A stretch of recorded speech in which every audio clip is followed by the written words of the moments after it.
Stoveleg Media, igniting conversation.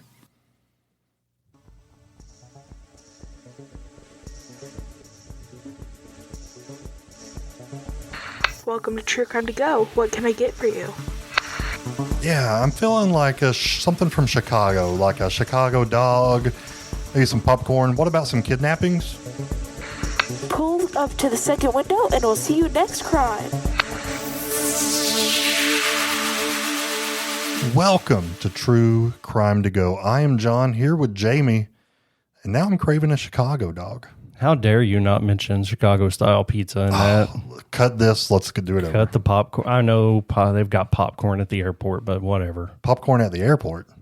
I was talking about popcorn at Wrigley. Oh, yeah. I mean, I think you can get like big tins of famous popcorn. I don't know. Really? I think so. I don't know, man. But you're right. I should have mentioned the pizza. Dude, pizza I've been should have been craving first. Chicago pizza. Yeah. There you go. Instead of pizza, we do have some crime from Chicago. So with that, why don't you get the ball rolling, Jamie? Absolutely. So we're going to talk about impersonation, home invasion, and a series of coordinated abductions that left multiple victims traumatized. The crime spree began on October 17th of 2019 in Naperville, Illinois. Williams and his co-conspirators posed as law enforcement officers to abduct a man at gunpoint outside his electronics store. They handcuffed the victim, forced him into a vehicle, and transported him to Chicago, where they assaulted him and extorted his family for money. With the victim held captive, they burglarized his store, they stole electronics, and this was a very calculated, planned out approach. And it demonstrated their intent that they were after money. And that's what all this was about, pretty clearly. So Sedgwick Williams is kind of what I'm going to call the ringleader of all this. So a month later, on November 16th, 2019, he and the group struck again. And this time it was in Westchester, Illinois. And once more, this time they were impersonating federal agents, and they abducted a man at gunpoint outside his residence. They forced him into his home, where they encountered another individual. So then both of those people were taken to the basement. As the situation escalated, two more victims arrived at the home, and they were also forced into the basement at gunpoint. The assailants stole cash. They stole jewelry from the home before they finally fled the scene. And this incident highlighted the group's increasing boldness and willingness to endanger multiple lives simultaneously. I mean, they put 4 people in the basement at gunpoint. This is just wild. And all of this for just like a simple home burglary. Right. Not a massive diamond heist. And we see this all the time, right? People are successful in small crimes and they get more and more confident until they back themselves into a corner. Their third attempt occurred on December 11th, 2019 in South Holland, Illinois. However, this time their plan backfired. The intended victim managed to call 911 before they could gain access to his house. Police arrived promptly, leading to the arrest of Williams and his accomplice as they fled the scene. This quick response by law enforcement prevented another potential tragedy and marked the beginning of the end for this kidnapping ring, and really the beginning of a big investigation into it.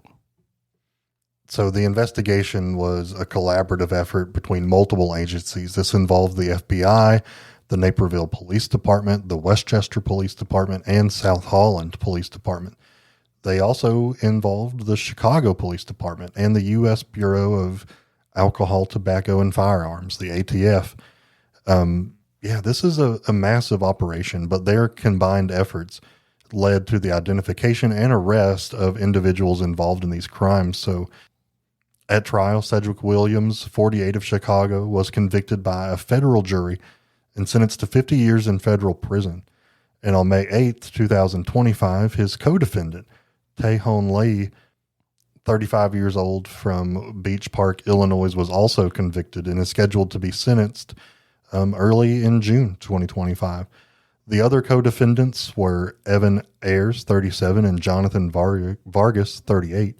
Both of which are from Chicago. They pled guilty to their roles in the conspiracy, and Vargas is set to be sentenced in early June, and Ayers is sentenced to be, or is set to be sentenced in the middle of June. So we will have some more updates on this case should we see those. But this case is crazy, man. I mean, people kidnapped at gunpoint, something that you don't see often. Yeah, especially anymore. I mean, this is not Billy the Kid out here, right? This is cameras everywhere, people with security systems, businesses with security systems.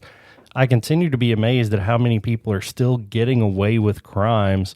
Are criminals just that much more intelligent now? Like, I feel like a lot of the criminals from yesteryear would struggle with today's technology. Yeah, and I mean, I think you said it jokingly, but this does have, you said this reminds you, or they're not Billy the Kid, but this does have like an Old West gang mentality crime, right? I mean, Yep. It's just a group of knuckleheads trying to get rich quick by burglary, but they're also kidnapping or holding up people. So yeah, I can't imagine a world where you do all this and then get away, especially by not killing your victims. I mean, I don't want to say that they would have been better if they would have killed them. I'm glad they didn't, but I think that they had to be naive to think they were going to get away with it. Absolutely. And yeah, it's, they got greedy and kept going, and that's what brings most people down. And I'm thankful that they were caught, because people aren't going to stop. That's the thing that I'm finding. If somebody gets away with something, they're going to keep doing it. So thrilled that they're behind bars, glad nobody was killed, and hopeful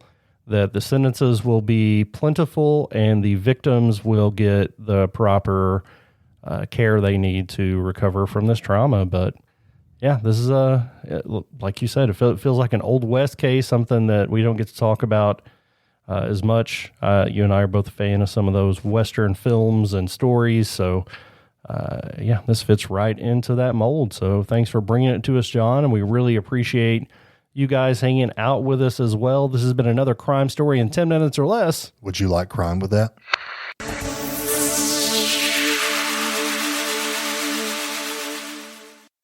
You've listened to True Crimecast, distributed by Stoveleg Media. Check out stoveleg.com to find out more about your hosts and to find other podcasts to listen to. Stoveleg Media, igniting conversation.